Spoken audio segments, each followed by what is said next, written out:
Good afternoon, সবাই কেমন আছো? আশা করি ভালো আছো। আজকে আমি একটু মাটন রান্নাটা শেয়ার করছি।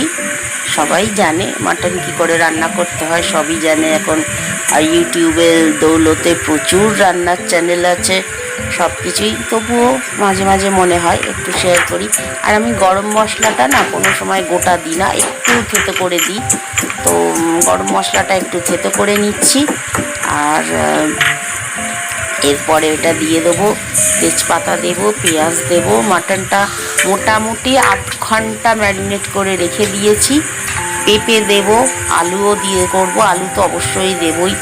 আলু ভেজে রেখে দিয়েছি। আর এখানে ব্লিঙ্কিট থেকে টমেটো আনিয়েছি। এই গুড় জমে গেছে, এটা হচ্ছে নলেন গুড়। গুড় জমে গেছে, মধুর শিশিতে নলেন গুড় রাখা হয়েছে। আর এই যে মটকা, হিন্দিতে বললাম, ওটা তো গুড় আছে, মানে ওটা সমেত কিনে আনা হয়েছে। মাটনটা এবার কষাতে দিয়ে দিলাম, ভালো করে কষিয়ে নেব। একটু দিয়েছি, ওটা পেঁয়াজ শাক দিয়েছি, ভালো হয় পেঁয়াজ শাক দিলে। আচ্ছা, এগুলো তো সব ফ্লেভারের জন্যই দেয়, আর খেতেও ভালো হয়। তো ভালো করে এবার মাটনটা কষিয়ে নেব। কসুরি মেথি, ভীষণ ভালো ফ্লেভার হয়, ভীষণ ভালো ফ্লেভার আছে। দেব সানরাইজের শাহি গরম মশলা, এটাও ভীষণ ভালো টেস্ট।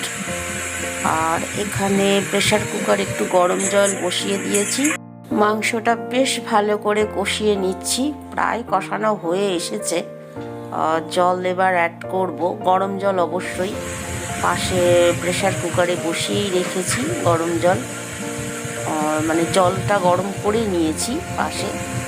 এরপর জল দিয়ে দিয়েছি, ভালো করে কষিয়ে নিয়ে। আর সুন্দর একটা ফ্লেভার বেরোচ্ছে, যেহেতু কসুরি মেথি পড়েছে, গরম মশলা, সুন্দর একটা ফ্লেভার আসছে। তো আমার রান্নাও একদমই কমপ্লিট, আমি একদম কমপ্লিট করেই শেয়ার করছি।